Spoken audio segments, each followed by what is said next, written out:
Okay, ladies and gentlemen, welcome to Cruising with a Case Handler, a show that is brought to you by the law firm Pollack, Isaac, and DeSico. And yes, we are here today to speak on immigration. Adam Handler, who is the actual case handler, is out today. He normally speaks on personal injury, and he heads up the department at the firm, the personal injury department.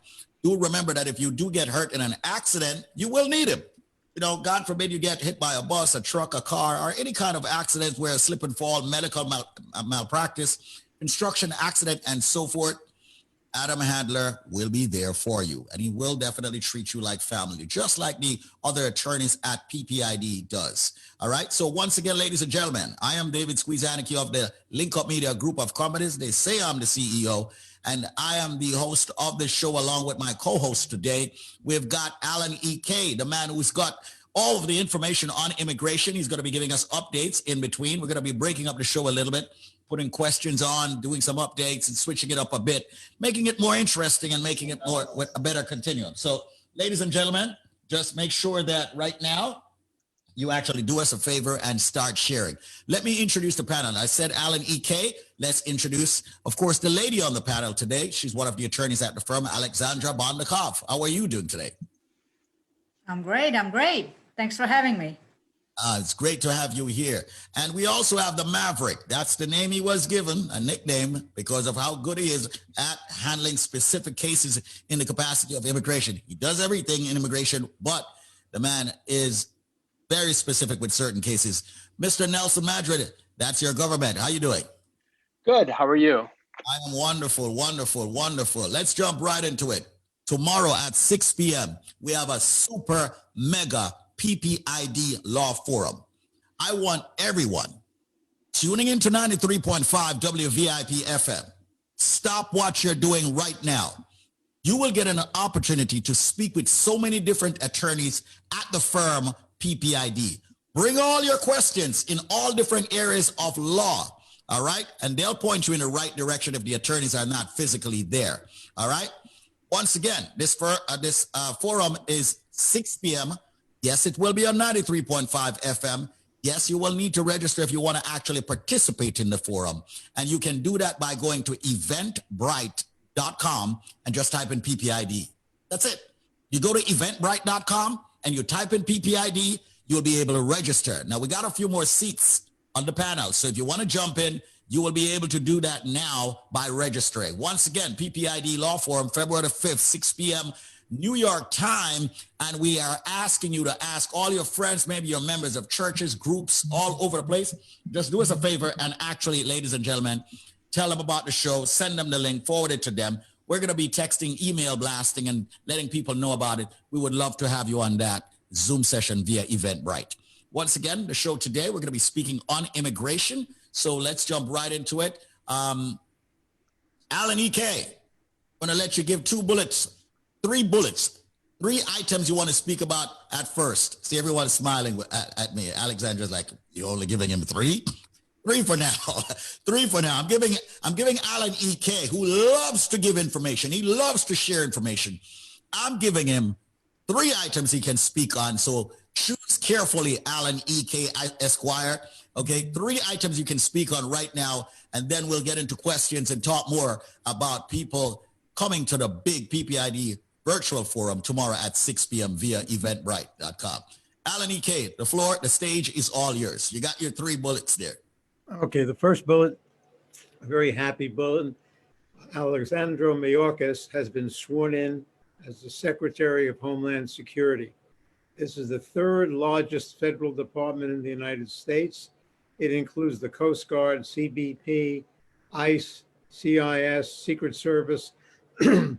Mayorkas was the director of USCIS some years ago. Then he became Deputy Secretary of DHS, which he's now heading, and now he's the head of DHS. And Mayorkas has said that it's the greatest privilege of my life to return to this department. I will work every day to ensure they have the tools they need to execute their missions with honor and integrity. The mission of the Department of Homeland Security is to safeguard the American people, our homeland, and our values. The U.S. is a welcoming and empathetic nation, one that finds strength in its diversity. I pledge to defend and secure our country without sacrificing these American values. And interestingly, some of you may not know that Mayorkas is the first immigrant to serve in the role of DHS secretary. His parents arrived with him as a refugee after fleeing from Cuba in 1960. And as I said, he was DHS deputy secretary from 2013. Then he was the director of CIS. He's a great guy. He's a lawyer. He's a smart man. And so this is very, very happy news because it had to clear the Senate, and it did clear the Senate. He's got sworn in now. Okay, next, we're talking about people who have to come to the United States, and they have to show the negative COVID-19 viral test within 3 calendar days of traveling. And if you had the virus, you can't come to the United States until some time has passed and you get a letter from a healthcare provider that shows that you've recovered from that. Finally, I decided to go on the website for the Kingston, Jamaica to see what they're saying about what's going on.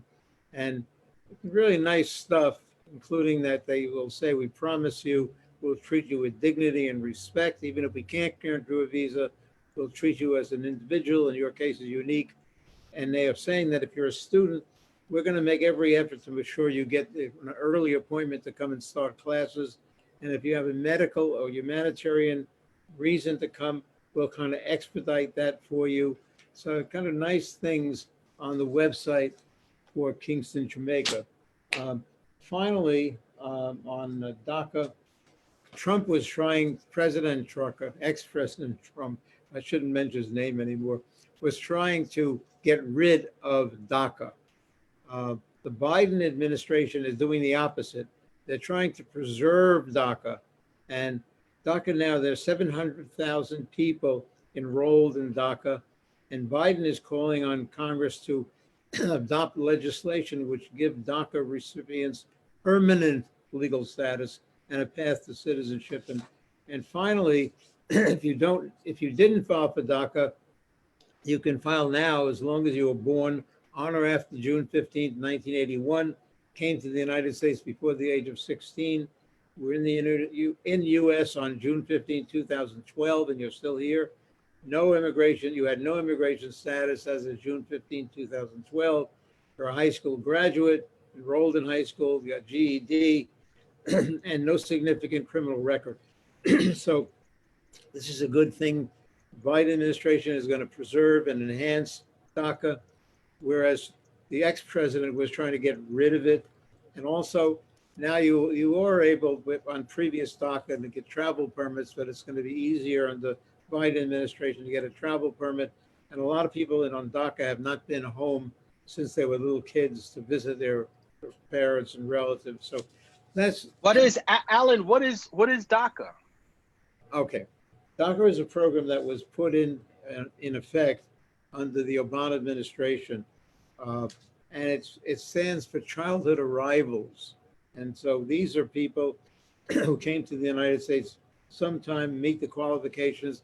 Obama's administration put it in, and these people got working cards, and they became legal, not permanent, but they got working cards. In certain instances, they were able to travel and get travel permits. So there are 700,000 people on DACA. So we're talking about a lot of kids who came here early and born after June 15, 1981. One of the other things I said, it's a very good program, and President Biden is promising to try to put these people on a path to legal immigration. I was just about to say, will there be a path to it? Yes, absolutely. There will be a path to legal immigration for these DACA people, as well as path to legal immigration for a lot of other people.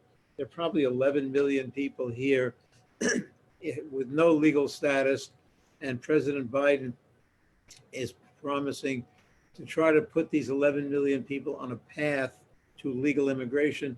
And that's the U.S. Citizenship Act of 2020, which we'll talk about later, and we're going to spend a lot of time talking about it on our Friday's program.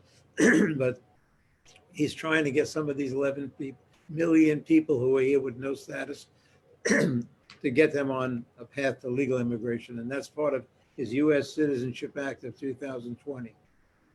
So those are I have a lot more points, but I'm going to leave some time for questions now. Okay. Once again, folks, this is called Cruising with a Case Handler, a show on immigration today. Bring all your immigration questions, all right? You can reach out to us, ladies and gentlemen. We get those immigration questions answered. You can do that by simply logging on to our Facebook page, David Squeeze Annakie, that's mine. The firm's page, PPID, Pollack, Isaac, and DeSico. The Case Handler page, the Case Handler, and ask your immigration questions. You can also call 844-774-3529. That's 844-PPID-LAW, and you can schedule a consultation with, of course, the great, phenomenal attorneys, Nelson Madrid, Alexandra Bondakov, and of course, the man himself, Alan E. K. With that said, it's time to jump into some questions, and I got the first question here. Ladies first, so I will ask this one right here. How long does it usually take to get an interview after the F2A LPR DQ? Can an interview be expected in June, July, if the DQ, I guess that means documentary Qualified. is done by February and the ban is lifted the 31st of March? So they want to know how long it will take or usually take. This is a very easy answer. I don't think anybody knows at this point. The reason is that people have to remember that no visas were issued since March of last year, which basically means that the consulates have a long line of people whose cases have become documentarily qualified during this time. I believe that the consulates will implement a first in, first out system.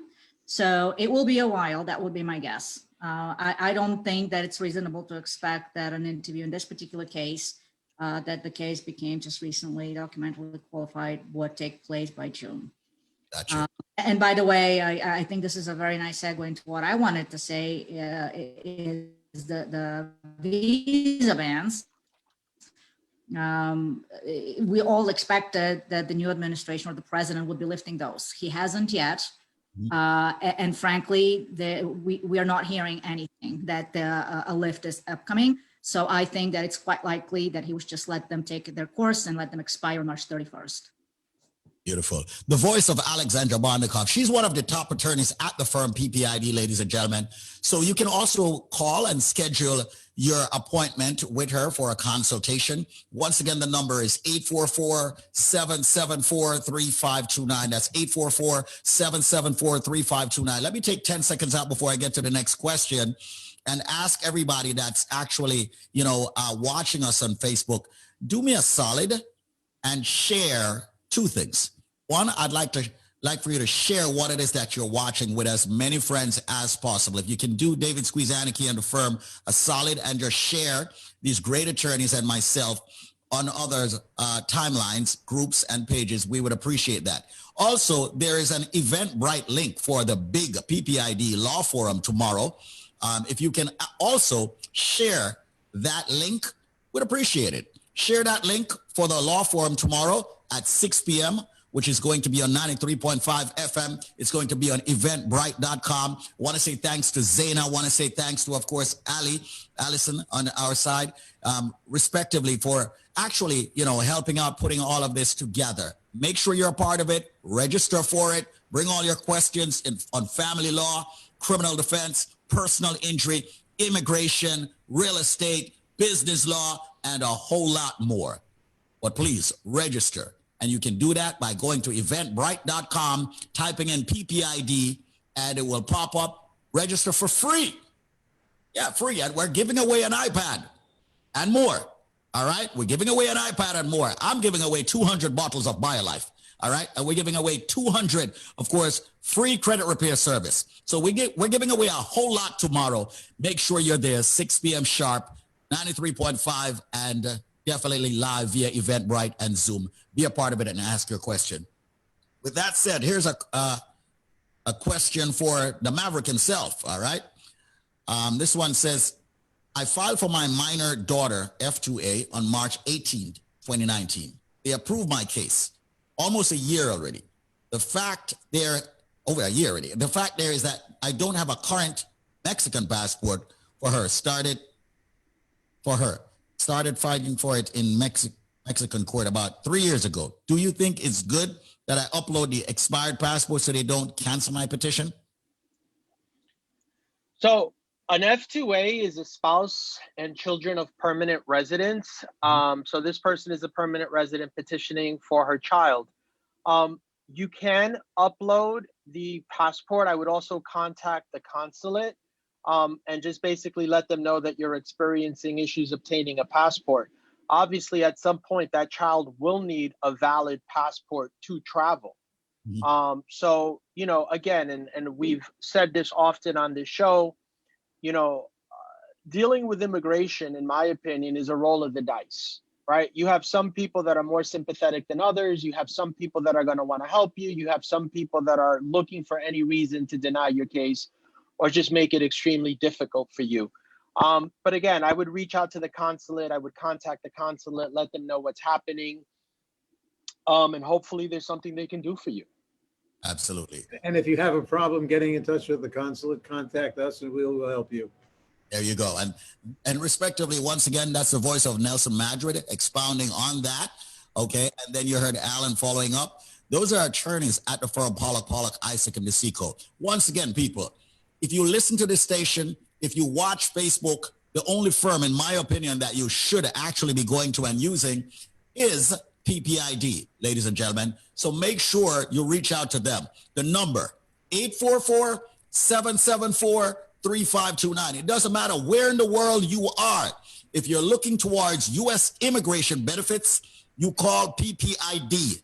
The number, 844-774-3529. Give them a call. I challenge anyone on this station, off this station, to be better than my attorneys at PPID.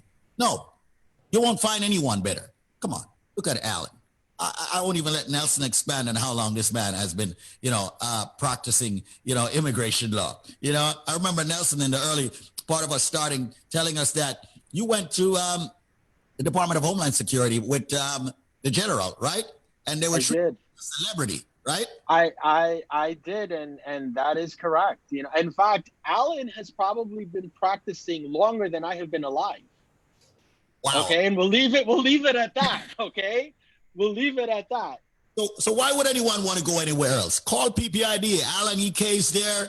Make the call. The number is 844-774-3529. If you want more information on a monthly basis, weekly basis, make sure you also email news@ppid.com. That's news@ppid.com. Here's one for you, Alan. I'll let you jump in on this one. All right. I have heard that follow to join petition expires after a year. However, during the interview, the embassy told my dad that your wife, son, daughter can easily get their visas anytime they want to apply. Also, my case status shows that it is ready for your interview when scheduled at the U.S. Consular section. Category F4, principal applicant, my dad, which is a green card holder.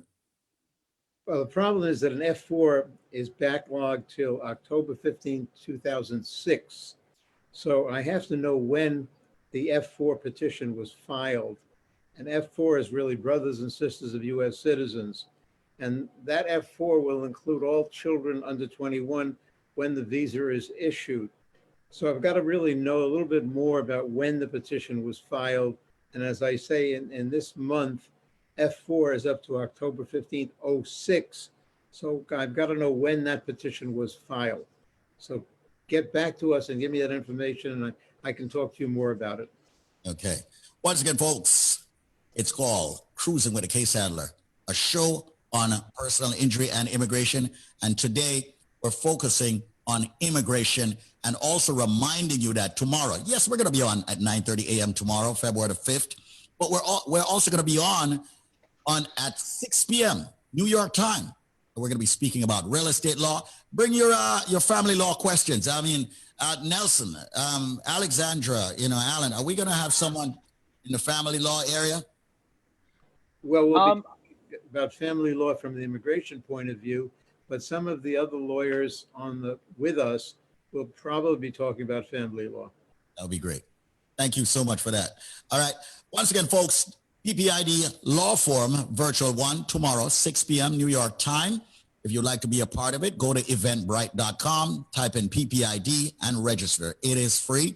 We're giving away iPads. We're giving away supplements. We're giving away some finance options for people, okay, at zero cost, all right? Nothing. All right, here's another question, okay?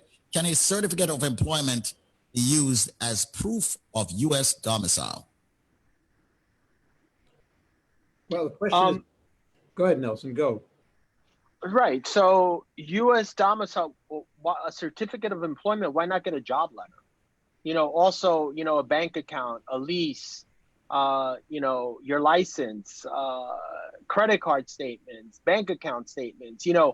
Typically there's not a magic bullet. When you have to show domicile, the more you have, the better. That's just my opinion. So I mean, a certificate of employment, again, I think a current employment letter stating the amount of time you've worked for the company, what capacity, maybe even your income, as well as everything else that I discussed, I think is proof of domicile. There's something missing in this question. Who is asking for the proof of domicile? And for what reason? Right, I was about to say. What are they trying to prove, basically? Right, but I think irrespective of the question, that's how you demonstrate domicile. Right, I think they should call you guys. That's what I think.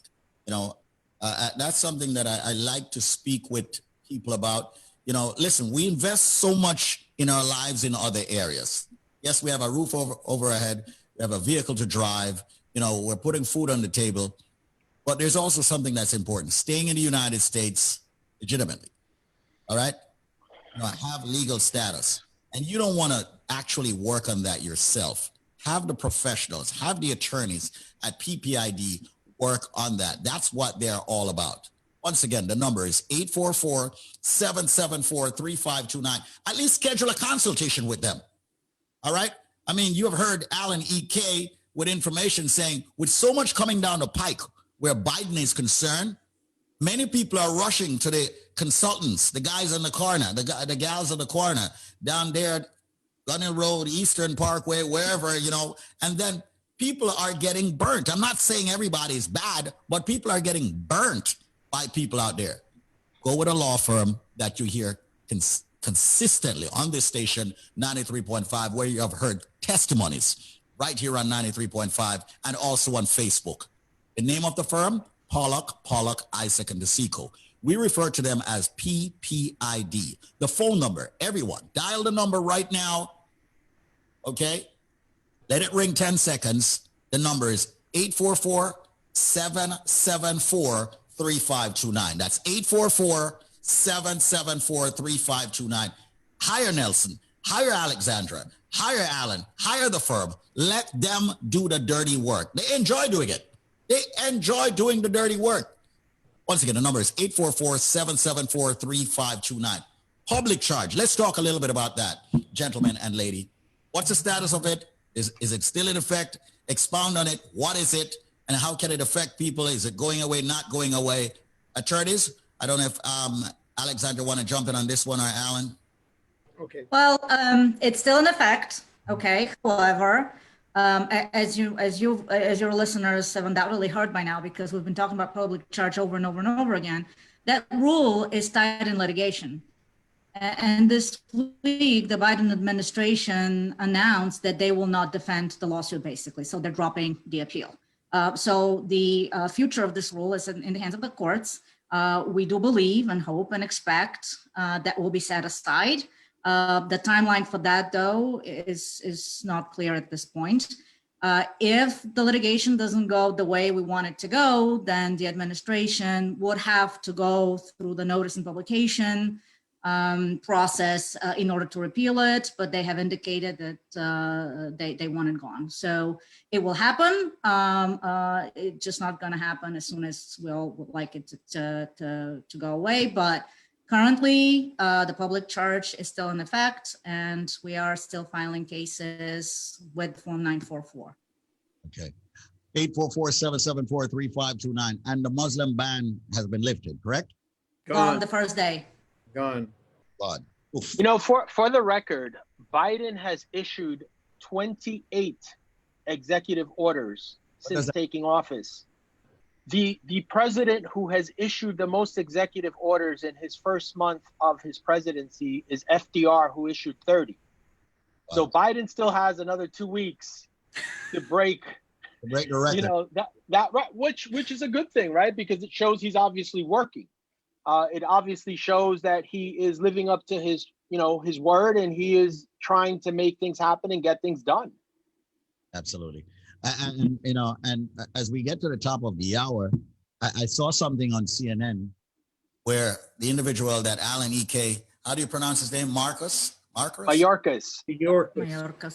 His one of his focus is actually to reunite families. I thought that was so touching, and that was so great that we've got somebody now that is into putting families back together after they were torn apart. You know, I'm very happy about that. So that is also one of Biden's executive orders. You know, he created a task force, or, you know, an agency to basically try to reunite these children with their families. You know, which is in complete contrast to what we had previously, right? Complete opposite. That's right. You know. Anyway, folks, the number is 844, getting to the top of the hour. Once again, please share, follow, call 844-774-3529. That's 844-774-3529. 93.5 FM listeners, continue on Facebook. Here we go. All right. So as we get into it, I'll let you tail it off, Alan E.K., as we remind everyone the PPID Law Forum, Friday, February the 5th at 6 p.m. on 93.5 FM. And yes, on Facebook, go to eventbrite.com if you'd like to participate. Register, bring your questions. You know, we've got people that's going to be asking questions on entertainment visas, questions on e-visas. A lot of people want to know more about O-visas. And I do believe that we have a team that will be answering those questions. Bring your immigration issues and our questions. We'll answer them for free in the forum, on the air. So bring those, all right? Thank you all so much once again. Ladies and gentlemen, the number is 844-774-3529. Alan E.K., I'll give you 2 minutes to top it off with any additional update that you want to conclude or, you know, introduce here on Cruising with a Case Handler, a show on immigration today with the attorneys Nelson Madrid, Alexandra Bondnikov, and yourself, Alan E.K. from the firm PPID. All right, somebody goes into the American consulate in Jamaica and asks for a visitor's visa, and the consul says no. And the person says, well, can I post a bond? And that's up to the consulate, but normally the consul would say, forget it. Well, the Department of State now has put in a temporary final rule, November 24th, 2020, creating a temporary pilot program which would allow the consulate to accept a bond for B1, B2 non-immigrant visa applicants where the country had a 10% or higher overstay rate, which Jamaica does. So the idea is that now this pilot program became effective December 24th, 2020, will conclude June 24th, 2021. But in the meantime, you go into the consulate, they're having a problem issuing a B1 or B2 visa to you. You can then say, okay, look, I'll be happy to post the bond. And the consulate now has authority to take a bond, and the bond is just to make sure that you go back in time, you don't overstay, then you get the money back. So this is something new about this temporary program about bond pilot program for B1, B2 non-immigrant visa applicants. So help more people get their temporary visas to get to the United States by posting a bond. Somewhat of an option there, right? Yes. That's good news. That's good news. That's great news. It's just how much? That's up to the consulate. Gotcha. Once again, ladies and gentlemen, I want to say thanks to each and every one for joining us right here on Cruising with a Case Handler. You can catch the show each and every single weekday at 9:30 a.m. where we speak with the attorneys on personal injury and immigration. Adam Handler, one of the attorneys at the firm, is a partner there, and he runs the personal injury department. I would like to remind you that if you do get hurt in an accident, he will handle your accident cases. That's all he does, accident cases, whether it's slip and fall, trip and fall, slip and fall, whatever you want to call it, you know, construction accidents, medical malpractice, and so forth, automobile accidents. make sure you make the call 844-774-3529. It's the same number. For immigration, same number, 844-774-3529. If you've got some issues in family law and more, civil, you can make a call also to the firm and they will handle it for you. 844-PPID Law. Lady and gentlemen, thank you so much for being here on the show, and catch up and speak again tomorrow morning before the big one at 6 p.m. in the evening. Thank you both. Thank you both, gentlemen and lady, for doing this. We'll speak soon. Thank you. Thank you. Thank you.